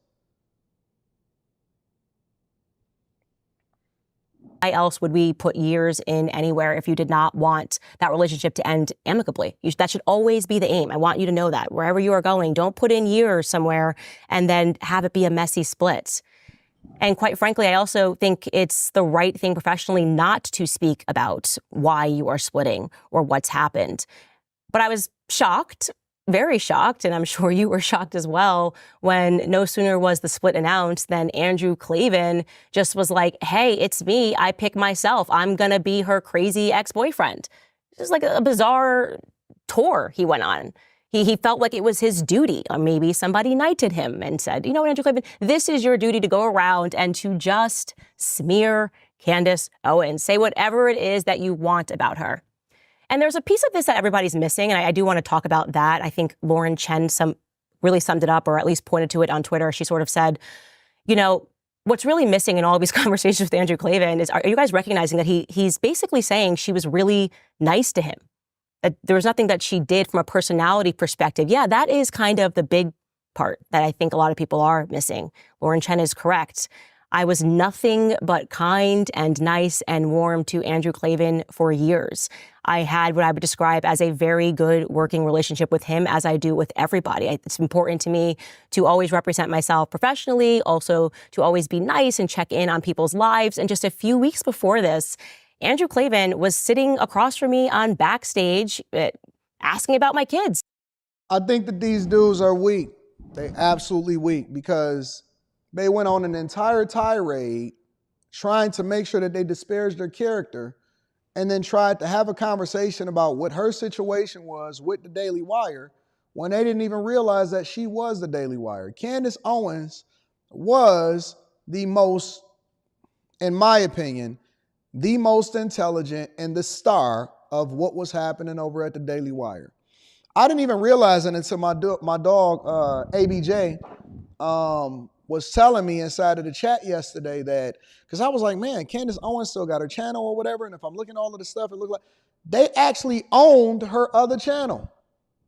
So the Candace Owens podcast or whatever it was originally called, they owned that. That was their thing. Now, and thankfully, she was building up her own self in addition to whatever it was that she was building over there at the Daily Wire. Now she has the platform and the ability to continue to rock out. And what she's now realizing is something that a lot of us entrepreneurs or the people that's the real talent that also has business acumen realizing. I think that Candace Owens getting fired is probably the best thing to ever happen to her. The best thing to ever happen to Candace Owens, sometimes for a lot of us, is to get fired. Because it then frees you. It forces your hand to do something that you otherwise would not have done because you had got too comfortable being in a space to where you was just being successful. Some of us, not all of us, let's be clear. This ain't for some, this ain't for all of y'all. Some of us are more talented and have a bigger purpose than whatever it was that we was doing. At a time, it made sense for us. You go out there, you get that job, or you go over here and you sign over to this network, or you get some visibility as a result of this. That's dope. It makes sense. It was the right move from a business perspective, and you can leverage it to get more visibility. It kind of reminds me of Shannon Sharp over at Fox Sports. It was like, would we have ever really known how great Shannon Sharp was that he wound up becoming had he not ever went over to Fox Sports, got discovered by Skip, wound up getting a contract, and then ultimately getting fired by Fox over there. What we have Shannon Sharpe today, in all of his glory and all of his greatness, or would he still have been the Shannon Sharpe of yesteryear based off of the restrictions or the fact that he had outgrew? And it's not always a thing that you have a problem with. Sometimes you just growing and you outgrow whatever it is that you at. And so you move over into the next thing. It's similar to having a job and things like that, right? And so I'm always an advocate for people that I believe is more talented than an advisor, or they become greater than their environment. And now it's time for them to be able to break off. That apparently they still own the other channel. They still profiting from all of the videos that she made at the Daily Wire, and that's a business decision. But here's the thing. I was looking at her videos and I was looking at what the numbers that she was doing. This video premiered 2 days ago, and it's already at 845,000 views. And people were calling for her demise. People were saying that, see, she got fired. See what she's doing now. If you go over to her channel, and she got a preview of what she got coming on for the Ye and Candace podcast episode. And the preview, 5-minute preview, already got 29,000 views. Just dropped the video 16 hours ago, got 368,000 views. She don't even have her channel put together all of the way. And she's bigger than she's ever been based off of the fact that she has a core audience of people that truly rocks with whatever it is that she got going on. I think that this is the best move for her. The best thing that could have ever happened to Candace Owens is getting fired from the Daily Wire, because then that freed her to be able to do what she's truly meant to do, which is speak her mind without any kind of restrictions from any oversight from the people that's trying to profit off of whatever it is that she got going on. And again, I think that it was a good business decision at the time. I think that she benefited from it. But Candace Owens is much more than what the Daily Wire can give her. I'm not even sure if people are still checking for the Daily Wire in the same way that they was. And I'm not saying that anything's going to happen to the Daily Wire, but I think that they'll be just fine. But at the same time, I think that Candace Owens was meant to really break out and do something even bigger than what she was a part of. So shout out to Candace Owens. That's currently what's happening over in her neck of the woods. They tried to prevent me from being able to review the video. I said, no. El Vaccaro Negro says you should interview her. If I can, I will. If I can't, then I ain't. Sister, shout out to Sister in the building. Mr. AD, it appears that Candace Owens is available. Do you think it's time to ask her to co-host with Anton Daniels? Nah. Candace Owens is her own entity. I wouldn't even disrespect her by asking her to co-host. King Will is in the building, says, I left my corporate job and I got fired from my nightclub job and I started my own security firm and I made over $200,000 in the first 2 years. Sometimes it's a blessing. It could be a huge blessing because that thing that you was meant to do, now you forced to do it instead of still staying comfortable in the space that you was in. Anyways, let's continue over at the show. Kevin Spacey. Now, when I got this clip, and when people sent this clip to me, I said, no way, no how. But it's believable. It's believable. Because Kevin Spacey is too talented. Kevin Spacey, in my opinion, is one of the most talented actors that I've ever seen in my entire life. Kevin Spacey was House of Cards, in my personal opinion. Now, you can say a little bit sassy with his dating preferences, with who it is that he wanted to bust down and all of that. Maybe he like men. That's him. That's him. I'm not a fan of it, but that's not something that he paraded or he advertised or he said that he wanted to do inside of the public. When he would get on camera, and when I was watching him on House of Cards, I said, Kevin Spacey is incredible. When I was watching him on, Margin Call? Kevin Spacey is incredible. When I was watching him on American Beauty, Kevin Spacey is one of the most talented people that I've ever seen in my entire life. But this is a cautionary tale for everybody and anybody that thinks that that society and legal fees and whoever it is that's going against you cannot take you down. They sent me this clip that he was crying on Piers Morgan. And I said, I got to include this in the Millionaire Morning Show. Let me see if I could forward it over into the part where he was out here on these streets. Let me see something.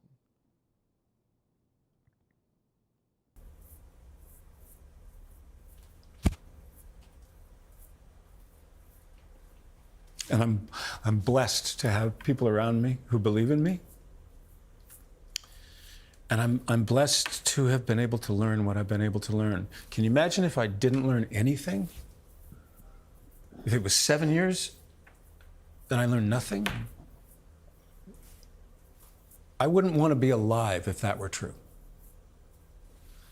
But I very, very, very much am so grateful that I am alive and I got through this. And I'm coming out the other side of it. Where do you live now?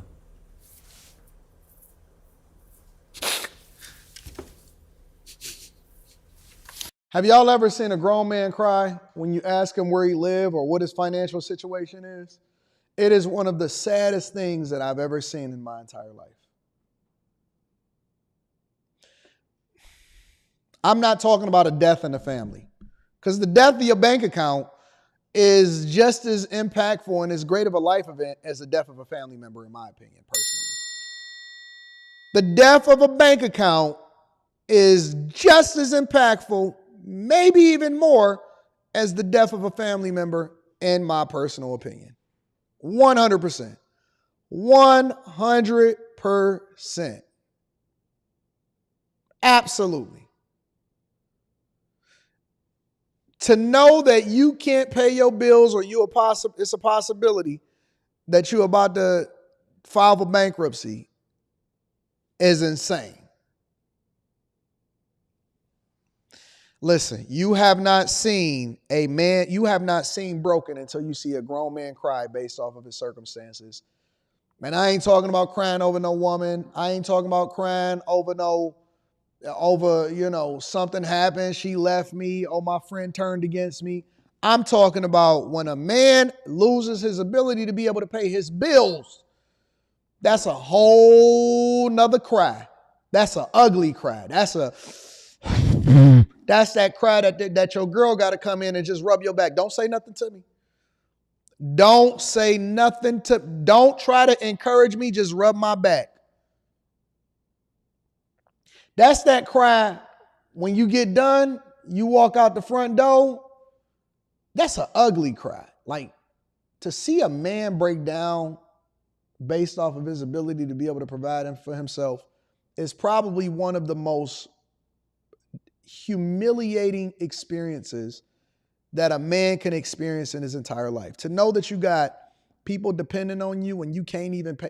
Yo, if you got to see listen, Linda. If your girl is a stay-at-home mom, but now she got to go and get a job in order to support the family because you've lost your ability to be able to provide for your family, listen, I've seen many of the greatest men, toughest guys, working hard. I've seen many of men broke in and break down because they chick walk out the house in order to try to provide for the family. Not help contribute, but we gonna depend on what you got going on until I can get back on my feet. That is one of the most humbling experiences that a real man could ever do in their entire life.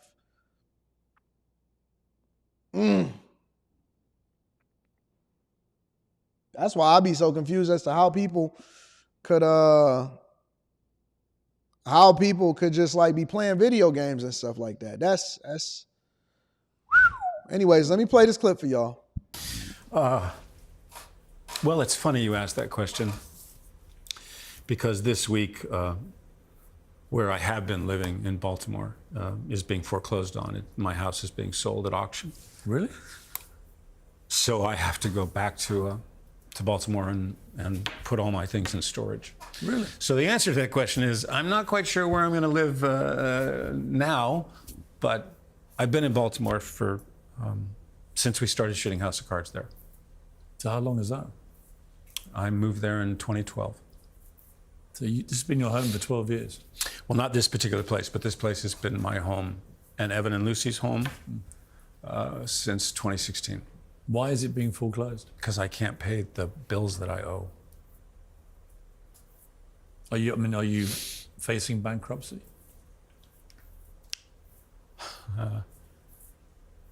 Been a couple of times when I thought I was going to file, but we've managed to sort of dodge it, at least as of today.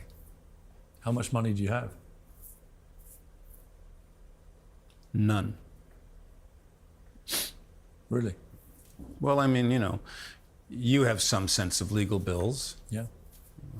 I still owe a lot of legal bills that You're I have not been able to pay. You're actually in debt? Yes. Do you mind me asking how much you owe?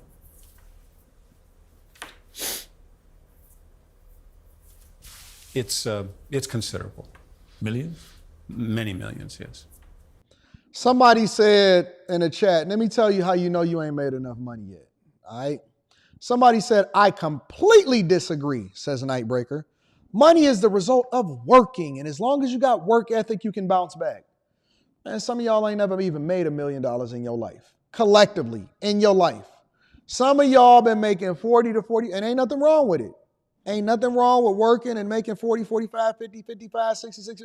You just want to do better. You want to continue to rock out, whatever, blah, blah, blah. Some of y'all been working for 20 years and you've never collectively in your earning history have made collectively $1 million. For somebody to sit here and tell somebody that is millions of dollars in debt and legal fees alone that I completely disagree. Money is the result of working, and as long as you got work ethic, you can bounce back. Boy, if you don't get your... Listen, it's levels to this conversation. You know what I'm saying? It's levels to this.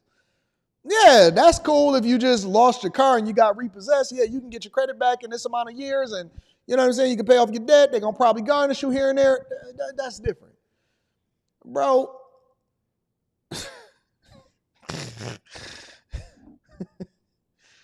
that's why I tell people on a regular basis, bro. I tell people on a regular basis. I said, look, man. When you become successful, you have to have the character to go along with and the business acumen to go along with your talent. Because the character alone will not allow for you to continue to be successful, and it's not going to keep you in a situation that requires for you to have great character. Why? Because it's going to cost you everything. And the mistakes that you make is not, see, y'all make mistakes every single day. We all make mistakes every single day. But the mistakes that you make cost you $1,000. You may have to go and pay a ticket, whatever, get your license suspended, go on the phone. You might even lose a job. That costs you tens of thousands of dollars. If I make a mistake, it costs me millions of dollars. And that's the difference. That's why it's levels, is because if you're not developing the character that goes along with whatever it is that you're talented at, and you slip up, listen, you slip up with the IRS, it's going to cost you a couple penalties here and there. I slip up and I'm not on my accountant, the interest alone is insane. The interest alone is absolutely insane. And so y'all got to stop comparing work ethic and thinking that that alone is enough. It's not, especially when you get to certain levels. The house itself is many millions. What are you going to do? Get back on the horse. Get back on the horse. I wish you all the best in getting back on that horse. Thank you. It must have been a nightmare to live through.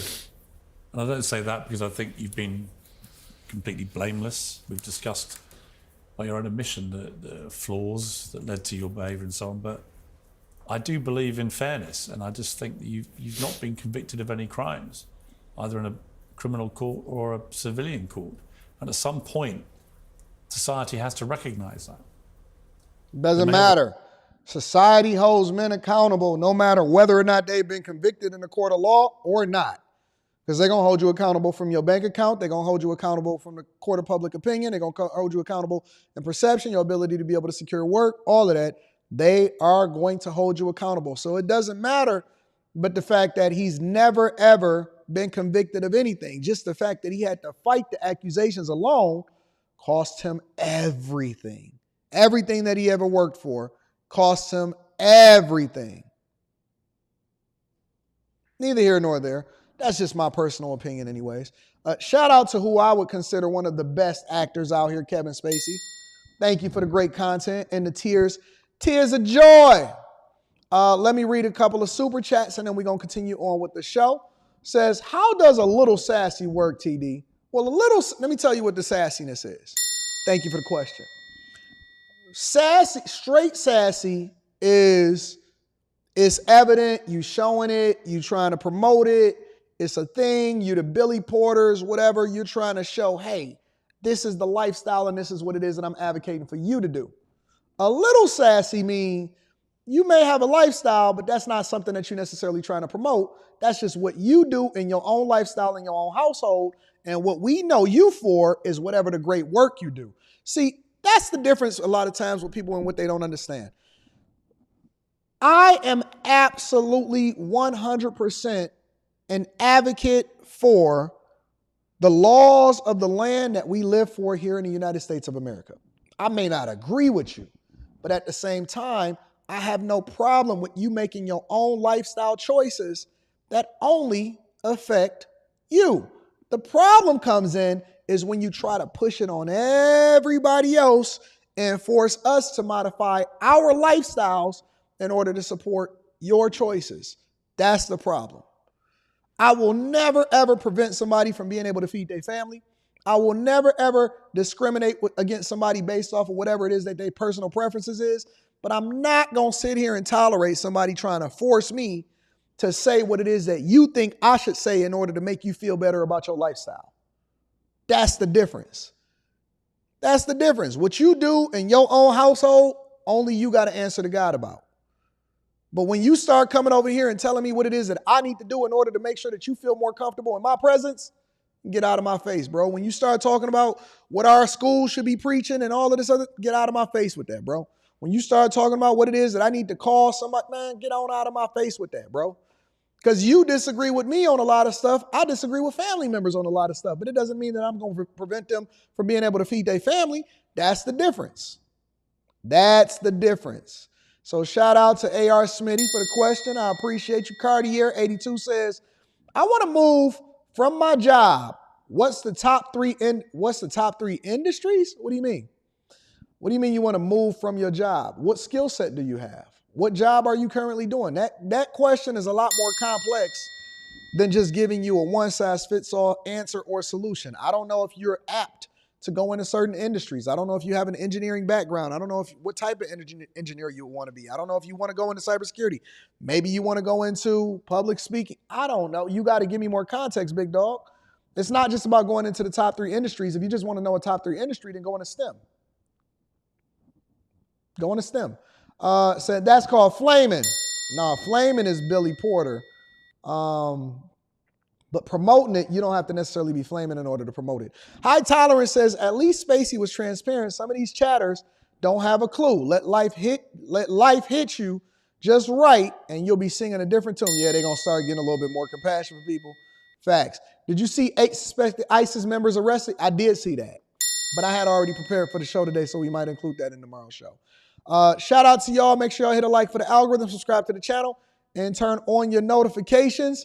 Let me say this. I want to pivot. I want to do it a little bit different. Instead of just reacting to people that's running in the Victim Olympics or people that may have a different perspective than I am, I want to go do a little bit of a throwback, right? And what we used to do was we used to sit and listen to people complain about the fact that they didn't have a job, unemployment, all of that good stuff, right? And they used to do their little TikTok rants and they used to show you and talk about how messed up their life has been as a result of losing their job, getting laid off, making bad decisions, so on and so forth. So I want to revive that for this particular segment of the show on Wednesday. And I want to see what people are talking about life after layoffs, unemployed, and trying to find a job. And let's see what's happening out in these streets. Make sure you hit a like for the algorithm, subscribe to the channel, turn your notifications. Also, on top of that, make sure y'all tap into the Patreon. I just uploaded the live stream that we did yesterday. It's uploaded now, available for y'all to be able to watch on the Patreon. I love y'all. I appreciate y'all. Let's get to it. All right, so I got $10 for the day and half a tank of gas. So let's see what the fuck I can do. This one drink costs $7.46. When people are like, you're 25, like, how come you're not working right now? And I'm like, well, it's a Tuesday afternoon and I'm about to get lunch with my grandma and she's 77, so like she's not gonna be around forever. Like, that's more important right now. Like, working will always be there, you know? Are these people completely delusional? Let's see some more before we start giving our opinion. My whole gang sibling for no reason. My whole gang sibling like we need it. I use your pictures for head on the weekend.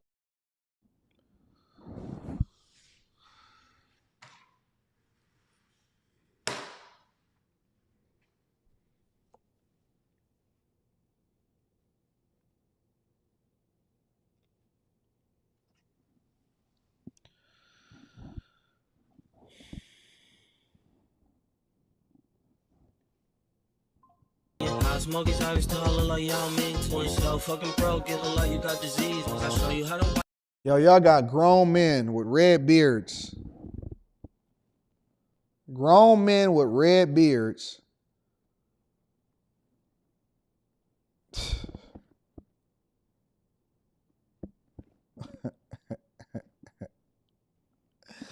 Grown men with red beards inside of their bedroom, unemployed for over 9 months and making TikTok videos. Dog, I've never understood broke testimonials, bro. I've never understood broke testimonials, but let's continue. Wipe a nigga nose like he sneezed. These niggas copy everything we do, I can't believe it. I think these niggas mad.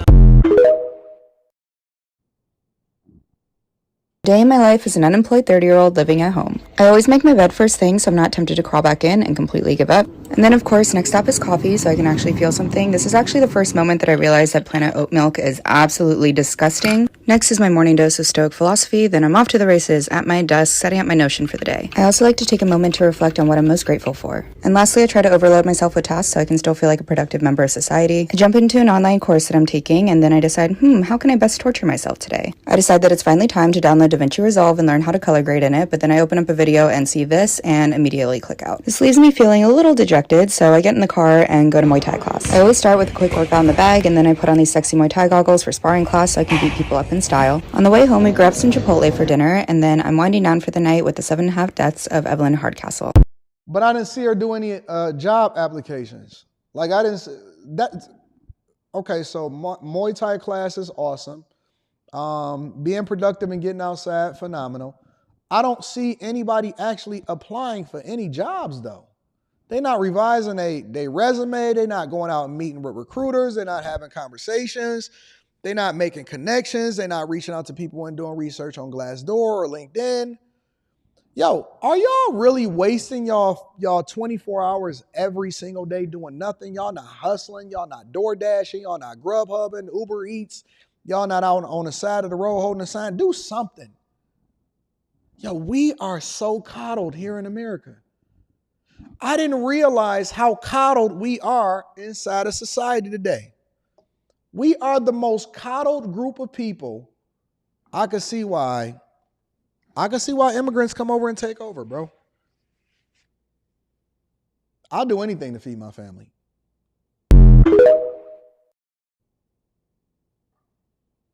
I used to have this dumb idea that by 24, 25, I would be married and living my best life. Here I am, 31 and unemployed. I got pregnant at 19, had a baby at 20. And 3 years ago, I decided to move from my hometown to my dream state. I got offered Let me guess, Atlanta? position to work remote. It all seemed so great at the time. But good times don't last forever. And a curveball came. Now here I am trying to figure out what's next. I know that God gives us all gifts, but I struggle on finding my gift. What am I good at? What am I passionate about? What's my purpose? I really feel like I'm too old to be starting a new talent. I don't know how to do hair. Lashes are too tedious. Makeup takes too much time. I don't know, y'all. But I'll see y'all tomorrow. Broke Chronicles. Girls, the first update is I got laid off. I got laid off about 3 weeks ago. And sorry, I always address the girls on here because, like, when guys follow me on here, I'm just like, what are you doing here? I just lost my whole train of thought. 1 second. Honestly, y'all, for an anxiety girly, I'm doing pretty well because usually this is something that would send me over the edge. Let's be honest with y'all. Like, but how aligned I feel in the unknown because I don't know what the hell I'm about to do.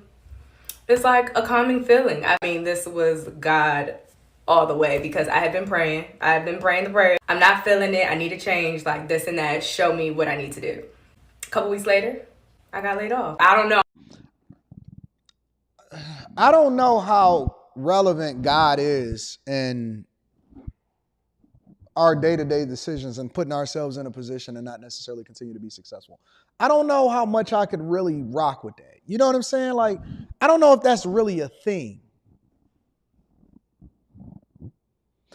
When bad things happen to us or when life happens to us, is that always God or is a lot of that self-inflicted wounds that come along with that? I'm feeling God calling me to do something crazy in life right now. I don't know what it is exactly yet, but thank God I got some time to figure it out. You know what I'm saying? Technically, for the first time ever, I'm a full-time entrepreneur. Like, half of y'all don't even know about my business, and that's on me, not on y'all. It's on me. Everything is divine timing. I believe that wholeheartedly. So, wow, I'm not freaking out yet. Check on me when rent is due. Love you guys and hope you're here for the ride. Being unemployed is like, hey, what if doing whatever you want all day was somehow stressful? Do you want to sleep in till noon and then play video games until midnight? Well, now you can while having a constant panic attack about your future. Next month will be officially 1 year since I have been unemployed and got laid off from my agency job. I've networked with barely anybody responding back to me. I've interviewed, got to multiple last rounds. Always got the same feedback that they went with somebody with more experience, but I was a great candidate. I've applied to over 1,000 jobs. And you need to refine. Listen, if you apply to over 1,000 positions in your particular industry, and you're not able to secure one of them, then there's something else wrong with your process. There's something else wrong with whatever it is that you got going on. I will say, is no way in the world, and this is one of the differences between men and women, or maybe men versus men and certain type of women or a certain type of men. 1 year of being unemployed, I would lose my mind. I am going to be productive. I'm going to be building stuff. I'm going to be doing stuff. I'm going to have a part-time job. I'm going to have 2-3 part-time jobs. I'm going to be working my butt off. I'm going to be doing gig work. I'm going to be contracting. You know, a lot of times people think that you just go out, start your own business, and you wind up becoming successful. That's not how businesses work. That's not how most businesses become successful. Most businesses come to fruition through things that you are already doing that then turns into a business based off of the fact that you was being productive. So you may have had a hobby or you have something that you was working on and then it just wind up turning into something else because you wind up, you realize that you was good at it or you start getting some traction with regard to it. And so you put more into it and then it manifests itself as an entrepreneurial endeavor at that particular time. But most people, let me just give y'all a real insight. Most people that says, I'm about to go out and start my own business, that's not a blueprint for what success looks like in a lot of instances. It's something that you was already doing. It's something that you was nurturing, working on, being productive at or whatever.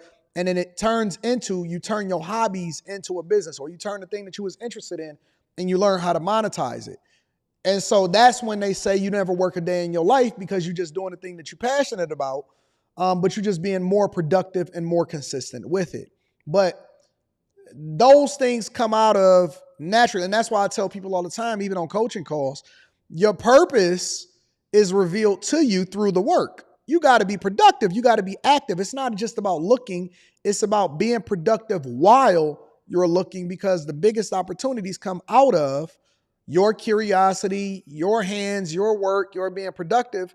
And so there's no way in the world that I'm going to be sitting there collecting an unemployment check for a year. I didn't even know that you can get unemployment checks for a year. I've applied to even low-paying jobs. I've applied to internships. I don't know what else to do. I'm going to read that super chat shortly. I ask questions at the end of the interview. And I think a lot of this be capped too. I don't be believing that people else say. I don't be believing that people say that they applied to over 1,000 jobs. I don't be believing that shit. Because that means that you've applied to three jobs every single day individually on probably one or two different sites.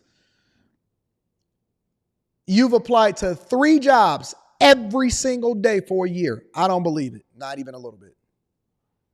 I think there is a chance I could get laid off for a 3rd time, and here are my reasons. Coming from someone who has been laid off 3 times, here are another couple of things to look for. Has your senior leadership team had a in-person meeting recently, or have they all met, virtually recently? Go to your calendars and look and see if there's a meeting that doesn't happen every single week. On top of that, if it's going to happen imminently, I would go to your HR person's calendar and see if there are multiple 15-minute or 30-minute blocks of time that are blocked out as busy and don't have anybody invited to them yet. I ain't got time for all of that. I've predicted layoffs at my company in the past by doing this, just calendar stalking, and it gives you quite a bit of anxiety because they're not going to tell you that you're on the chopping block until they send out that email and then they add you to the calendar invite. So I don't know, sometimes ignorance is bliss, but also you can't help yourself. So good luck. I hope that you don't get laid off. Whatever happened to those day in the life working in tech vlogs? Girl, what you mean? We all getting laid off, boo. Or you're an employee like me who, thank God, I made it through the layoffs, but I'm fucking terrified now, having just seen a 10% of my org cut. And yeah, I'm not gonna sit here and do a happy-go-lucky, what I do in a day in the life of a software engineer. I'm just doing, okay? Because I'm fucking terrified. I got laid off from my corporate job that I've had for the last 2 years, and I've had a few days to process it now, so let's talk about it. So I worked as a recruiter, and I was one of many people that got laid off. And it was sad because I really did like my job. I loved my team. I liked what I did day to day. So now I'm kind of in this limbo of what do I do next? I mean, most people naturally, they get laid off and they immediately start looking for new jobs. And that's what people keep asking me. Are you interviewing yet? Do you need connections? Do you want resume help? All that stuff. But hot, kind of controversial take is I am just gonna take some time off. That's beautiful. That's lovely. I'm happy. What do Q say? I love that for you. Listen, I don't know where y'all been born at. I don't know what kind of circumstance y'all done lived in. Maybe y'all some stay-at-home wives, or you got somebody to be able to take care of you and make sure that everything is good. But that's not how the real world works for some of us, especially for men. When I see guys say stuff like, oh man, I'm just going to take some time off and go to find myself. Yeah, all right. Until that bank account start running low, then we going to have to make some adjustments and we going to have to pivot. So I don't know where they made y'all at and what the way that y'all checking and savings accounts are set up. Maybe y'all just chilling and y'all having a good time, but all money in and no money out. I don't even want, listen, even if you got a whole bunch of money saved up, I don't want my reserves to be going down. I'm trying to add to the reserves, not chill out. I want to have more freedom, not less. I don't want to be sitting here focused and worrying about my budget and trying to figure out how much longer I can go without a job. Nah, man, listen. We adding to it. We going to get it. I'm about to run up. That's my thing for me. A lot of people when they go through stuff or when they stressed out, they go and watch TV or they go and play video games. I work. That's my thing. I work. Whenever I get stressed out or whenever things ain't going bad is going bad in my life, I go and I start working. Because I always figure, listen, if somebody pissed me off, I can always go and make some more money. And I know that sounds crazy, but I am 24 years old. I've been saving for literally my whole life, so I'm prepared for this. And I make extra income on the side through TikTok, so it's not like I'm just sitting around doing nothing. And honestly, like, it sounds really selfish, but like if I have the means to, why not? Like, why not just chill for a few months and see where it takes me? Wow. I think Gen Z has really realized that, like, working a corporate job that you're not passionate about for the rest of your life is just really, really depressing. She just said that she really loved what she did. Come on, man, listen. You speak with forked tongue. You can't say that you really loved your job, you love what you did, it was a really awesome place to work at and all of this stuff, and then all of a sudden, you know, working at a place, intrusive thoughts are starting to really expose who it is that y'all really are. I feel like I kind of had this opportunity given to me, so I'm just gonna see where it goes, like take some time to figure out my life, like what do I want to do, like follow some passions. I don't know. I literally have no idea while you was what I'm working? doing, but I'm gonna figure it out. Point is, right now I'm young, I don't have kids, a house, a mortgage. I don't really have anything depending on me, so right now is probably the best and only time I'll have to do this. So I have covered return to office mandates from several companies at this point, but this one from Dell is especially insulting. So Dell started remote work way earlier than 2020, and that makes sense because of the products that they sell. And data has shown that remote work has enabled so many people in marginalized groups to enter the workforce when they otherwise would not have been able to. And they even landed themselves on the list of employers that are best for employees with disabilities. And then seemingly out of the blue, they introduced this return to office mandate with all these strange rules. So first of all, they decide that there are approved offices and non-approved offices. And they set it up under the guise that you have a choice to choose remote, but then they also say that you aren't eligible for promotion and you aren't able to switch roles if you do stay remote. Yeah, that makes sense. Listen, all of this remote work and stuff, it seemed like that's over. Honestly, that's over. We've been having conversations in corporate from my position. Y'all seen me come in with my AD shirts on and stuff like that of how I actually dress when I go out, especially when I'm going into corporate America or I'm going into a business environment. My custom shirts that I have made, remote work, they putting all of that on pause. I don't really know too many places that's allowing people to just 100% work remote without at some point moving hybrid or something like that. And so, you know, y'all gonna have to pivot, y'all gonna have to make adjustments, and you can't just be whining. It's competition out here for a lot of these groups. And so people are willing to go in, you not, and you think that you're going to get the priority over them and you able to get face to face. It's not going to work. It's not going to happen. Anyways, let me read a few of these super chats and then I got a 9:30 a.m. Eastern meeting to jump into. Shout out to my girl P. Shank. I appreciate you, P. Shank, for holding me down. Says, good morning, Mr. Anton Daniels and the Millionaire Morning Show. Thank you, P. Shank. Self-made forever, ever, says, AD, would you consider looking into why they're closing and combining Duval County Public Schools here in Jacksonville, Florida, but giving 300,000 people DCPS and billions to build Jaguar Stadium? Oh, I can answer that right now. Why are they giving billions to build Jaguar Stadium? Because Jaguar Stadium and the Jaguars themselves generate revenue. Schools don't generate revenue. Schools cost taxpayers money. And so it makes a difference with regard to population, budgets, millages, property taxes, all of that stuff. So it costs y'all money to run schools. But when you're talking about economic activity and keeping the Jacksonville Jaguars there, they generate a lot of revenue. And so the one thing that they don't want is a doom loop. Ain't no way in the world they're going to ever, you know what I'm saying, close or run away businesses. Businesses create payroll taxes, and that's what allows for y'all to be able to pay y'all property taxes and bills and shop. And then small businesses is attached to it. I don't even need to do no research and read nothing for that. Absolutely. You secure the bag. You secure the bag under any circumstances whatsoever. So that's why. Ain't no way in the world they going, yeah, right. Saeed Mack says, these videos, AD, we moved to Coral Springs from Lagos in 2017. Mom always had a saying, that most Americans aren't hungry. I now understand it. It's a fact. Listen, you ain't never got to worry about opportunity because it's always going to be somebody that's willing to give up their position and you hungry enough to take it. Pookie's friend Ray Ray says these unemployed chicks are cute. I might get one.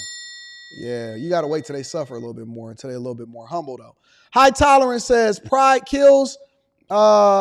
M's will take the jobs nobody want and got killer work ethic. People fail to leverage migrants. That's what he meant to say. People fail to leverage their jobs to fund their visions or leave too soon, or they wait until they get canceled instead of continuing to be productive when they get there. Eric Harris says, AD, if a company say you don't have enough experience, is it okay to take less money to get in the door? It depends on what your options are. It depends on what your options are. I will tell you that most people that get in the door, they never really move up. So unless you, listen, look at that as a temporary step to a permanent solution. Have no loyalty to a particular company. You're only as loyal as your paycheck. You're only as loyal as the opportunities that's presented to you. You're only as loyal as whatever the job description is. And that doesn't mean that you shouldn't be a cultural fit, that you shouldn't be, a good spirit person and all of that stuff. But the reality is that I will look at it as an opportunity to get in the door in order to get myself some money while also working towards networking towards something better. But I wouldn't be loyal to the idea of staying with that job. I would still keep looking for another position for the money that I really want or what it was that I was seeking in the first place. So, yeah, I will rock out just like that. It's all about that bag, dog. Brock says, Pastor Love offering. This is why I'm never getting a TikTok account. Too much toxic content for me. Shout out to Brock. I appreciate you. High Tolerance is in the building. Shout out to High. Says, let them have mouths to feed and real bills, and they'll be on a totally different program. Yeah, I'm going to keep following these TikToks. 404 Dondrigo says, I'm a soon to be electrical engineering graduate, July 2024. Everyone wants prior experience. Any tips? Also a Navy vet. Get an internship. Or start your own consulting firm. Or do some projects on your own that you can then show that you have some relevant experience so that when you go for the position that you want, it'll be easier for you to be able to get hired in. That's what I would do. Always create your own projects. Always be working on whatever it is that you're working on, what you do for, professionally on your own. Always do a level of consulting. See if you can work for people for free. Ask for internships. All of the above. Take whatever you can get and work as hard as you can when you can. And then that's when you'll continue to develop relevant work experience in order to get the bag that you really want. All right? Shout out to 404 Dondrigo. I appreciate you. All right, y'all. So listen, I love y'all. I appreciate y'all. Timestamps will be up shortly. And we going to get to it. I love y'all. Stock Club is up on the Patreon. If y'all not a part of the Bag Chasers, make sure you tap into the Bag Chasers. Link is in the description as well as pinned to the top of the chat. Make sure y'all get that Tiege Hanley. 40% off your first order plus 20% off for life. We back at it tomorrow morning. But before we do that, we're going to be back at it tonight on the Anton Daniels channel. I love y'all. I appreciate y'all. I'm going to holler at y'all later. Peace.